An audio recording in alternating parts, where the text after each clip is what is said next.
तो दोस्तों चीन ने वही कर डाला जो फ्रांस ने किया था। इस्लाम के प्रॉफिट का चित्र जो है वो नेशनल टीवी पर बनाकर पूरे देश के सामने प्रसारित कर दिया, पूरे देश के सामने दिखा डाला। लेकिन मुनव्वर राणा जो फ्रांस के अंदर कत्लेआम की सी बातें कर रहे हैं, वो इस पूरे मुद्दे पर चुप बैठे हैं और पूरी मुस्लिम उम्मत भी चुप बैठी है। लेकिन आखिर चीन पर चुप्पी की और फ्रांस की बर्बादी की कसमें क्यों? दोनों के गुनाह तो सेम ही हैं। तो इसके पीछे बहुत ही भयानक दिमाग के पर खच्चे उड़ा देने वाला कारण है। अंत तक देखिएगा तो पता चलेगा। बने रहिए हमारे साथ, देखते रहिए आज की ताज़ा खबर।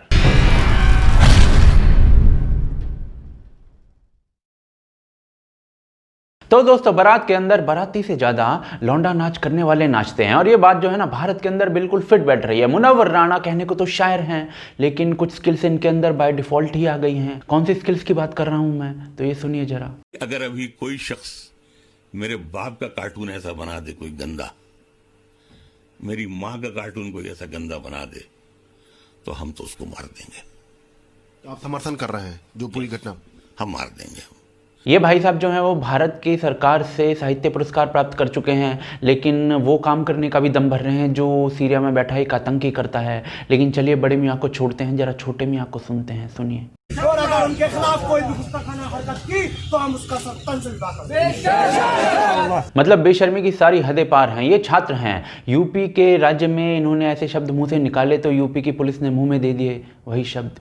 लेकिन ये बेशर्मी पहली बार थोड़ी की गई है। बड़े मियाँ जो हैं वो पहले भी भारत की 100 करोड़ जनता को करीब करीब जानवर कह चुके हैं। लेकिन अब ये डिसाइड आप लोग कीजिए कि मुंडन करने वाला जानवर है या मुंडी उड़ाने वाला जानवर। लेकिन चलिए अब आपको एक ऐसे सफर पर लेकर चलते हैं जहां ऐसे विचार रखने वालों को थोड़ी सी जिल्लत झेलनी पड़े। लेकिन उससे पहले एक प्रश्न कि फ्रांस का विरोध आखिर ये सारे देश मिलकर क्यों कर रहे हैं। तो जी फ्रांस के अंदर एक स्कूल टीचर ने फ्रीडम ऑफ एक्सप्रेशन का पाठ पढ़ाने के लिए अपने स्कूल के अंदर बच्चों को शार्ली हेब्डो के कुछ कार्टून्स दिखा दिए जो इस्लाम के ऊपर बनाए गए थे, और उसके बाद उसकी हत्या कर दी गई। फ्रांस की सरकार ने सॉलिडेरिटी दिखाते हुए स्कूल टीचर के साथ वही सेम कार्टून्स अपने वहां की सरकारी बिल्डिंग्स पर प्रोजेक्ट कर दिए। अब किसे मारोगे, फ्रांस की सरकार को, फ्रांस के राष्ट्रपति को, या उस बिल्डिंग को जिसके ऊपर ये कार्टून्स प्रोजेक्ट किए गए थे? अब इस सवाल का जवाब तो मिल नहीं रहा। तो सारे ऑपरेटेड दिमाग वाले कट्टरपंथी जो हैं वो फ्रांस की बर्बादी का किसी भी तरीके से कारण ढूंढ रहे हैं और बिदके हुए घूम रहे हैं। लेकिन कल चीन के गवर्नमेंट टीवी चैनल सीसीटीवी ने एक फिल्म के दौरान इस्लामिक प्रॉफिट का चित्र दिखा दिया,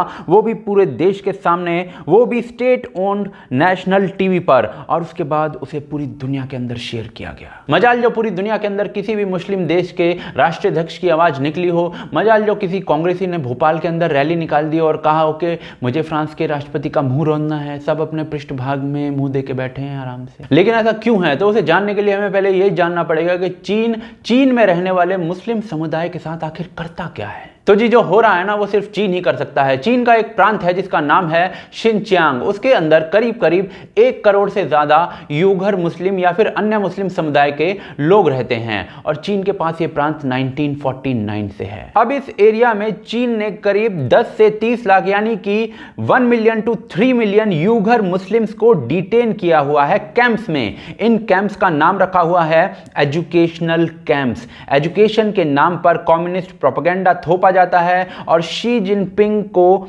थैंक्स कहना सिखाया जाता है। इसके अलावा टॉर्चर, सेक्सुअल असॉल्ट और डिसओबे करने पर लंबे समय तक उबड़ खाबड़ कुर्सी पर बांधकर बिठाना, जिसे कि टाइगर चेयर कहा जाता है। ऑस्ट्रेलियन स्ट्रेटजी पॉलिसी, इन्होंने इसका मूल्यांकन किया और सैटेलाइट से देखा तो पाया कि इस पर्टिकुलर एरिया के अंदर 380 इस प्रकार के एजुकेशनल कैंप्स बनाए गए हैं चीन के द्वारा, जिनको एक्चुअल में टॉर्चर कैंप कहना चाहिए। और यहां पर इन मुस्लिम्स को बिठाकर खिलाया नहीं जाता, गधा मजदूरी करवाई जाती है, वो भी चवन्नियां दे देकर। यूएस के अंदर जो जुलाई के अंदर मास्क भेजे गए थे वो इन्हीं से बनवा के भेजे थे। दूसरी तरफ यूगर मुस्लिम औरतों का मास स्टरलाइजेशन यानी कि बांध्यकरण, यानी कि वो बच्चा पैदा नहीं कर सकती, इस प्रकार का ट्रीटमेंट कर दिया जाता है और जबरदस्ती अबॉर्शंस कर दिए जाते हैं, और जो मना करती है, रिटेलिएट करती है, उसको कैंप्स में भेज दिया जाता है। इसके अलावा पूरे प्रांत के हर शहर को स्क्वायर्स में डिवाइड कर दिया गया है। हर स्क्वायर के अंदर 500 सिविलियंस हैं और हर स्क्वायर के अंदर एक पुलिस चौकी है, यानी कि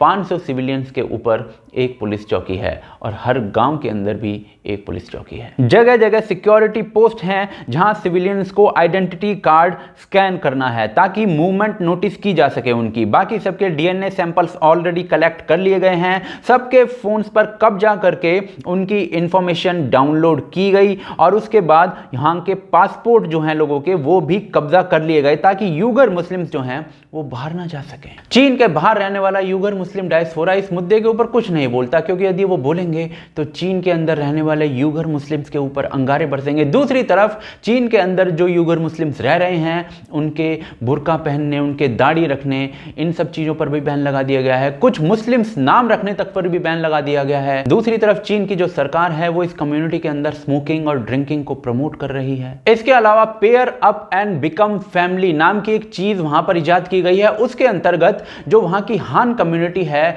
उसके मर्दों को यूगर मुस्लिम औरतों के साथ शादी करने, उनके साथ सोने, उनके साथ बच्चा पैदा करने के लिए प्रमोट किया जाता है। ये चीन का वर्जन ऑफ लव जिहाद है। एजेंसी फ्रांस प्रेस की 2018 की एक रिपोर्ट के अनुसार इन कैंप्स में हजारों guard spiked clubs, tear gas और स्टन गन्स के साथ होते हैं। और रॉयटर्स की एक रिपोर्ट के अनुसार इन सारे कैंप्स में 39 कैंप्स ऐसे हैं जिनका साइज पिछले कुछ दिनों के अंदर 3 गुना से भी ज़्यादा बढ़ गया है। इसके अलावा जो डांसिंग पनिशमेंट दी जाती है या फिर मस्जिद की जगह जो टॉयलेट्स बनाए जा रहे हैं वो तो बोनस पनिशमेंट है। इसके अलावा भी बहुत कुछ किया जा रहा है, लेकिन अब ये जरा जानने की कोशिश करते हैं कि चीन ऐसे स्टेप्स ले क्यों रहा है। तो जी 1949 में शिनचियांग नाम का ये जो प्रांत है ये कम्युनिस्ट चाइना का हिस्सा बनता है, लेकिन 1990 में यहाँ पर सेपरेटिस्ट मूवमेंट्स शुरू हो जाते हैं जिसको चीन सप्रेस कर देता है और उसके बाद यहाँ के जो शहर होते हैं उनके अंदर चीन डेवलपमेंट के कार्य शुरू करता है। डेवलपमेंट होती है तो जॉब्स पैदा होती हैं और वो जॉब्स मिलती हैं चीन की हान कम्युनिटी के लोगों को और उसके वजह से हान कम्युनिटी के जो लोग हैं वहां पर शिफ्ट होने लग जाते हैं, जिसकी वजह से डेमोग्राफी चेंज होने लग जाती है। 2008 में भी कुछ इसी प्रकार के सेपरेटिस्ट मूवमेंट्स जो होते हैं वो जन्म लेते हैं और 2009 में जो यूगर मुस्लिम्स हैं उनके अंदर असंतोष इतना बढ़ जाता है कि वो दंगों पर उतारू हो जाते हैं। 200 से ज्यादा लोग मारे जाते हैं, ज्यादातर हान चाइनीज। 2012 में 6 यूगर मुस्लिम्स जो हैं वो एक प्लेन हाईजैक करने की कोशिश करते हैं। फिर 2013 में यूगर मुस्लिम्स की भीड़ चाकुओं से लोकल गवर्नमेंट बिल्डिंग में अटैक कर देती है, जैसा आजकल फ्रांस में चल रहा है। चीन की पुलिस बंदूक की नाली खोलकर जवाब देती है। मई 2014 में 31 यानी 31 लोग मारे जाते हैं। बारूद को क्राउड में बीच में फेंकने की कोशिश की जाती है। इसी साल अप्रैल में एक रेलवे स्टेशन पर नाइफ अटैक्स किए जाते हैं और जुलाई में अटैक्स में 96 लोग मारे जाते हैं। इसी साल सितंबर में एक ब्लास्ट किया जाता है पुलिस स्टेशन के बाहर जिसमें 50 से ज्यादा लोग मारे जाते हैं। चीन के अनुसार ये सारे काम किए थे ईस्ट तुर्किस्तान इस्लामिक मूवमेंट नाम की एक संस्था के द्वारा, जिसके जो लिंक्स थे वो अलकायदा के साथ और ग्लोबल जिहादियों के साथ हैं। यानी कि चीन के अंदर अलगाववाद और आतंक को फैलाने की जब कोशिश की गई वहाँ के मुस्लिम कट्टरपंथियों के द्वारा, तो चीन जो है आज की डेट में उन्हें वहाँ पर रमज़ान के फास्ट तक नहीं रखने देता और दूसरी तरफ उस पर्टिकुलर हिस्से में जो आबादी है वो 40% हान चाइनीज़ की हो चुकी है। दूसरी तरफ रिवर्स लव जिहाद जो वहाँ पर चल रहा है मुस्लिम औरतों के साथ, वो भी मैंने आपको बताया है। लेकिन जो लोग फ्रांस की बर्बादी को बुक्का फाड़ फाड़ कर पूरी दुनिया में अंदर चिल्ला रहे हैं, उनके मुँह से एक शब्द नहीं निकल रहा चीन के ऊपर या फिर यूगर मुस्लिम्स के ट्रीटमेंट के ऊपर या फिर चीनी टीवी के ऊपर प्रॉफिट का कार्टून दिखाए जाने पर। आपको इसका रीजन पता है क्या? क्योंकि फ्रांस के अंदर एक प्रजातंत्र है, वहां पर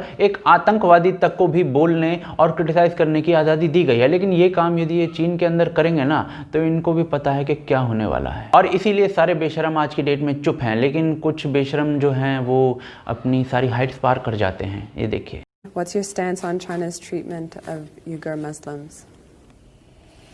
Frankly, I don't know much about that. अब क्या मुनव्वर राणा अपनी तलवार लेकर बाहर निकलेंगे शी जिनपिंग के पीछे या फिर इस्लामिक देश जो हैं वो चीन के प्रोडक्ट्स का बायकॉट करेंगे? मुझे नहीं लगता, क्योंकि रीज़न बहुत ही सिंपल है। लेकिन आतंकवादियों को बेशर्मी से सपोर्ट करने वाले क्या रीज़न समझेंगे? लेकिन यदि आपको ये रीज़न समझ में आता है तो आप इसके बारे में कमेंट बॉक्स में हमें लिखिए। दूसरी तरफ यदि आप AKTK की ऑफिशियल मर्चेंडाइज लेना चाहते हैं तो आप ले सकते हैं bhokalfactory.com से। लिंक्स जो हैं सारे डिस्क्रिप्शन के अंदर हैं। साथ ही साथ हमें सपोर्ट कर सकते हैं आप patreon.com के थ्रू या फिर ज्वाइन बटन के थ्रू, क्योंकि आपके सपोर्ट के साथ ही ये चैनल जीवित रह पाता है। आप देख रहे हैं आज की ताज़ा खबर। जय हिंद।